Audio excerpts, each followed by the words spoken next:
you guys. I'm just gonna flip this around because I know you guys like this better. Hey, sports fans.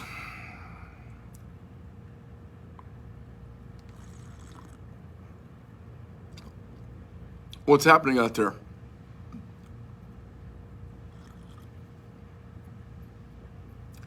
I thought I would just have a couple of sips out of my mug before we get going.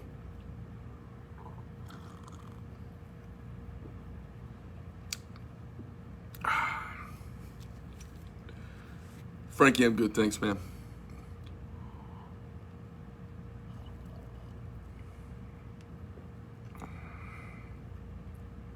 I see a few of you coming on board. Nice to see you there.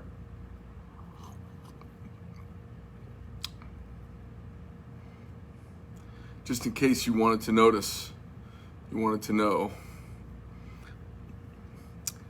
a Nishimoto. And when a person claims someone else is a racist in an effort to disguise the fact that they are a cunt. I'm telling you guys, I go to the Urban Dictionary and I see this there and I'm like, God, the guy's got it up there. And it says, do you want to buy a mug of this definition? I was like, yup. So there it is. I get the cup of Joe out of my Nishimoto. Okay, moving on. I have stuff to talk about with you people today. We have two things coming down the pike here at MKT. First thing, you'll notice that there is a new finish on our knives. I want to talk to you guys a bit about that. Whenever you do a new thing, there's a bunch of people who all caterwaul and squawk. And we're going to talk about that just for a minute. I will show you the difference between the two. So we have a new tumble process, okay? So this is our old tumble process. It is this very flat, muted gray. There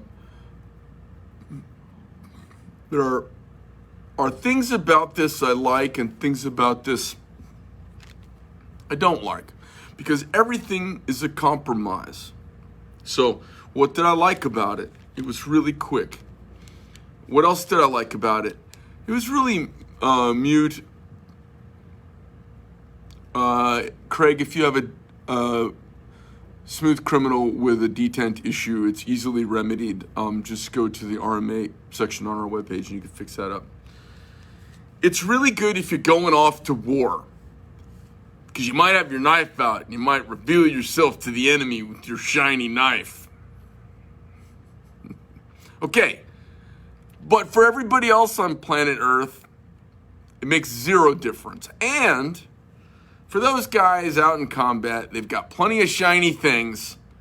The knife isn't going to be the thing that gives them away. So let's talk about the new finish and show you some contrast so that you can compare the two a little bit. I'm going to show you some comparison.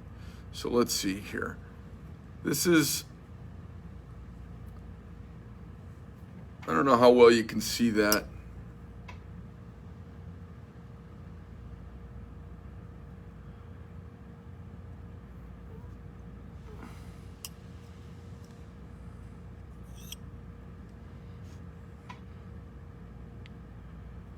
I want to talk about that for a minute.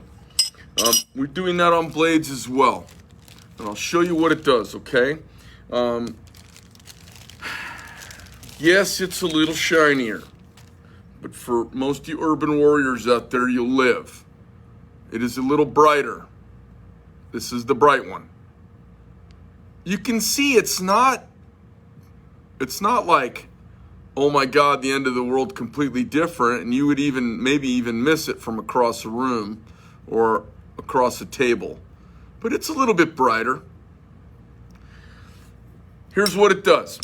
This is an evolution of our company, okay? And we did it on purpose. One, it's sexy. We pick it up, it feels fantastic. It's soft and smooth in the hand. Guys say they like the rough look, and I like the rough look too. This still looks pretty rough. When I say it looks rough, I mean it doesn't have a bunch of refined elegance trying to upscale it, okay? What it does is it's smooth in the hand, it's sexy feeling in the hand, and then the jimping does what the jimping's supposed to do.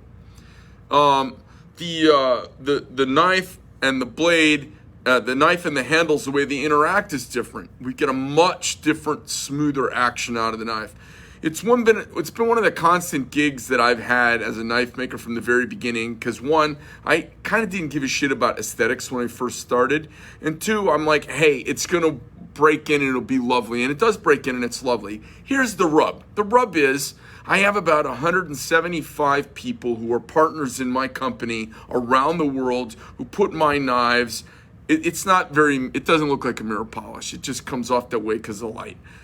They put it in these cases around the world, and then some customers got to come in and lay hands on it and open it up. And they open it up and they go, oh, it doesn't feel all smooth, and they put it back in the case. So it's only like the inside cool guy club that ends up getting the knife, which is fine. That's a lot of people. But I just wanted, when someone picks up one of our knives, if they see the two of them next to each other, they're going to go, oh yeah, this is clearly two different finishes. If they've just seen them on video, they're not even going to notice. They're just going to go, wow, this thing is super smooth. So what I want is I want it really super smooth. I want it really yummy and soft in the hand.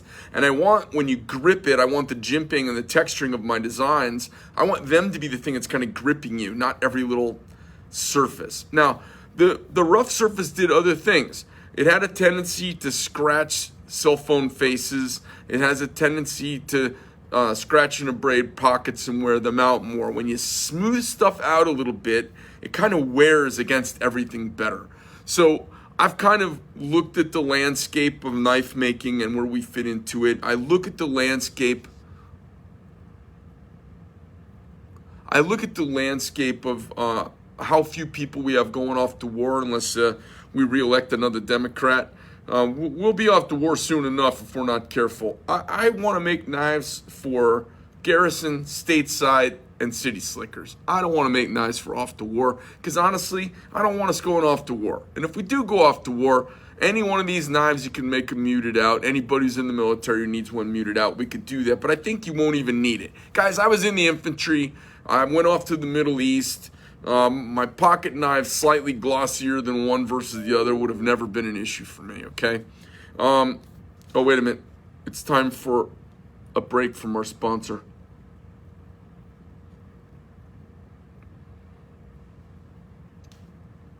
Okay, the other thing we have going on is we have a new pivot screw. So I want to talk to you about that. And I have reasons for doing pivot screws and changing hardware up. Oh, 351. Hey, Darren.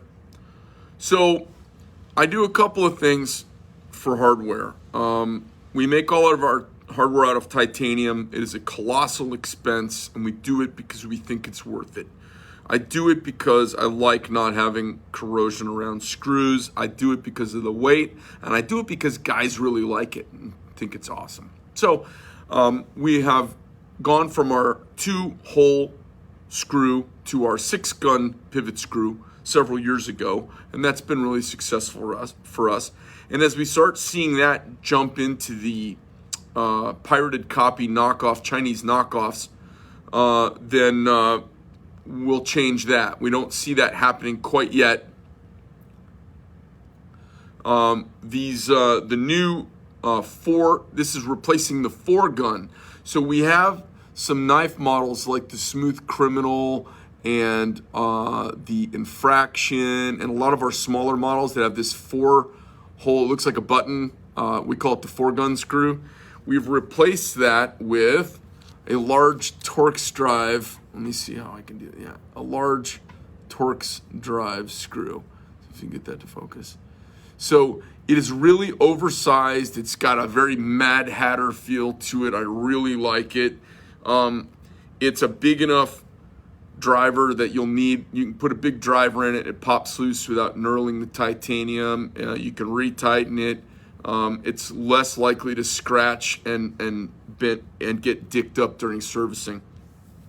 These screws cost about $4 a piece, and I went out and saw in our scrap bin, I saw a couple thousand of them, and I was like, almost apoplectic over it.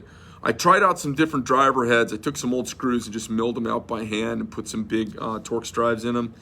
And when I did that, my folks in assembly were like, hey, boss, we like these way better, and here's why. So I was like, all right, we'll switch the screws over. So for now, the foregun, which is always a challenge because it had little tiny holes and they were very close together, it knurled up when you removed the screw. We got rid of that. I haven't seen anybody doing these really exaggerated, oversized drivers on these little screws, and I think it's kind of cool. It may look like a hex, but it's actually a Torx.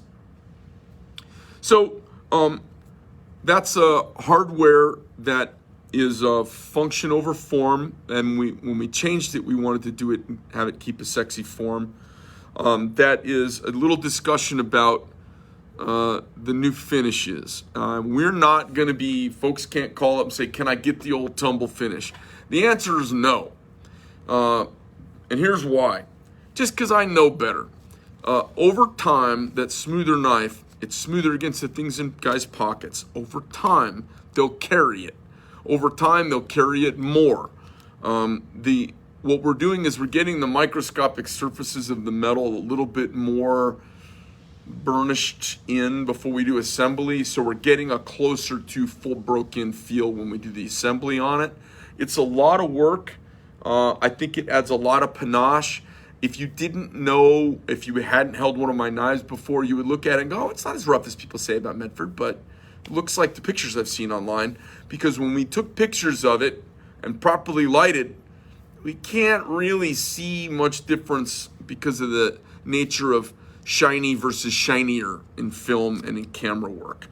If you look at it with your naked eye, you can tell it's definitely a slicker, glossier, yummy, and it makes more difference, in my opinion, on the titanium.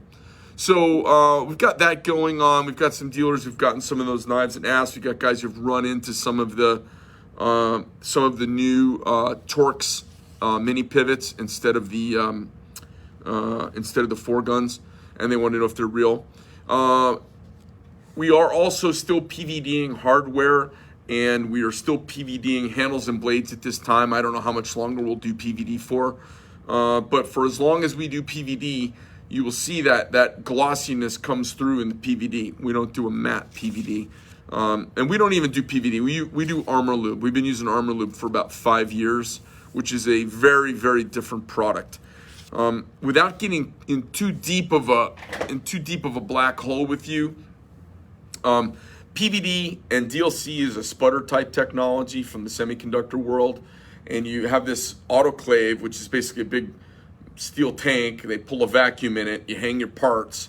Put a charge in your parts on the rack that they're hanging on. You put an anode or a cathode in the autoclave, and then you run the opposite polarity electricity to that, and you spark a little piece across from your sacrificial contact, and it puts a little plasma arc, and a little chunk of that product sticks onto your knife handle or blade, PVD or DLC. So what you get microscopically is a bunch of little sputters and spatters that stick onto a knife and change its color and add very little dimensionality to it. Problem with that is water penetrates that type of spattered coating really easily. So for a company called Duralar, did a product years ago for deep saltwater drilling, and they were to coat drilling heads and mechanisms underwater. That was called, it was called Duralar. It's now called Armalube. It's a different kind of technique. They use, instead of a sacrificial piece of material to sputter, they put a gas in the chamber and they electrify the gas in the rack, and it actually grows a carbon crystalline carbon structure from the surface of the metal outward. So you get this built up layer that grows inherently from the material, and it gives you a interlaced structure instead of a spattered structure, and it's very, very corrosion resistant, very, very rust proof, and it's one of the things we do and it's got inherent lubricity, which is amazing because of its structure. And we wanted to bring that into the knife making. We brought that technology in, and everyone still called it DLC and PVD because, for lack of an easier term, but as you get to know the product more, we went to tumble it and it wouldn't tumble. because it self-lubricates. We went to scratch it, to distress it, and we couldn't scratch it without displacing the material underneath. And holy shit, stuff's amazing. So it's called Armalube. That's what the black that we're currently using on our handles and blades. And then we just upscaled our finish. We upscaled our finish because we have another tumbler and we have more capacity and capability now. To give you an idea, that rough finish takes about 20 minutes. That rough finish takes about 20 minutes, and that slick finish takes between 12 and 24 hours. So it didn't save us any money. We think it makes a much, much, much better product. And I know guys can sit around and wax rhapsodic about shiny versus not shiny. And, all of us who've been downrange, we all know we can take something shiny and make it not shiny real easy if it's the tool we want to carry. We also know it doesn't matter that much during our training. It's better to have a knife that's got a really peened finish and a great mechanical property to it so that we use it and carry and get used to it. And quite frankly, glossed up, microscopically burnished and polished.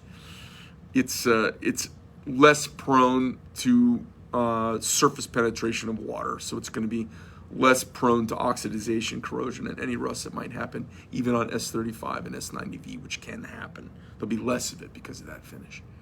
So it's pretty slick. There won't be both. I'm not going to offer both. I'm not going to offer my new awesome finish and my old finish that everyone's used to just because people are intransigent and they don't want to change. Porsche doesn't say we're making the new thing, we're still going to do the old thing. No, you do the new thing, it's better. So enjoy the ride. I hope you guys like it. Greg Met from Met for Knife, MKT USA, having a sip out of my Nishimoto.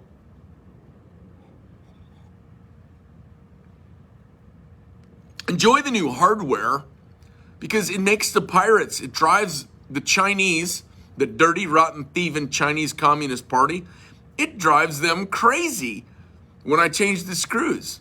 And they don't like it when I make a really expensive screw with a big milled pocket on the top. That drives them crazy. Do you know something, you guys? We hear phrases all the time like, oh, it's not the Chinese. It's not the Chinese people, it's the Chinese government. It's not the Chinese people, it's the Chinese government.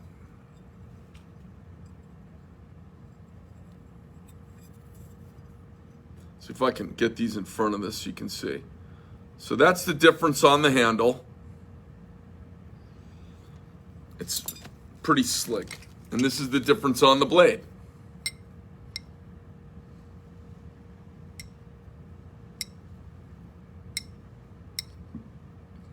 It's yum. There you go. People say it's not the Chinese people, it's the Chinese government. Well, I want you to, I'm gonna make an analogy for you guys today.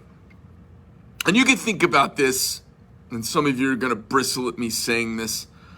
And people are gonna be, we haven't done Vulcan blades in years, Darren, unless they're on the Praetorian tie or they're done custom for dealers. We don't do them for the for Gen Pop. I want you to think about this.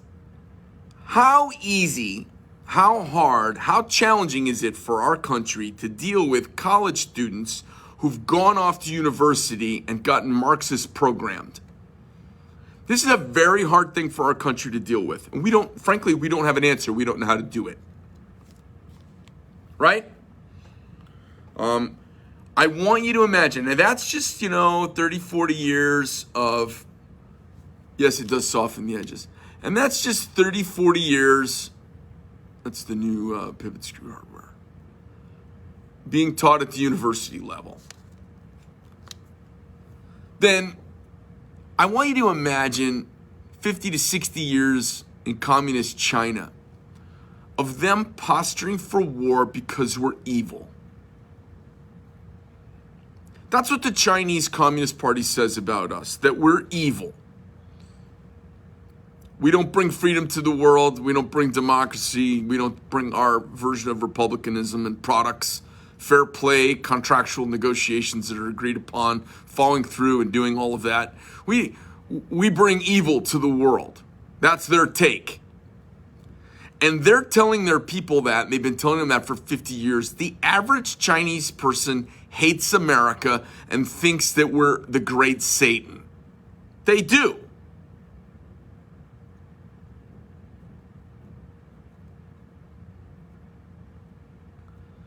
We can't even deprogram our own children who've been lied to by Marxists at liberal arts stupid universities. How are we supposed to deal with the Chinese people? You tell me. We can't handle our own leftism here because leftism is the worst case of herpes ever. It doesn't go away and it spreads. Leftism is the equivalent of socioeconomic herpes. And in China, where it is the norm, communism, they've been programming those people to hate our guts for a half century, and they do. I'm sick and tired of calling bullshit on China and having people here of Chinese descent bristle at it. I'm sick of white people here bristling at me sounding like I'm a racist because I'm against Chinese people because they are Chinese. I am not. I love my Americans of the entire rainbow. What I am not happy about is what's going on in China. I'm not happy about what's going on in the South China Sea. I'm not happy about the forceful takeover of Hong Kong. I'm not happy about them getting ready to invade Taiwan. And I think it's coming. You heard it here first, folks. I've been saying it for months. What I'm not happy about is how they are bringing their thuggery, their jackbooted commie behavior to the world. And they've brought it to our universities and our leftist states. And they've got their students here under the guise of cultural exchange. They've been here spying on us, stealing our country from us, while Luddites like Joe Biden and his ilk sit on the sidelines and let it happen at their cocktail parties.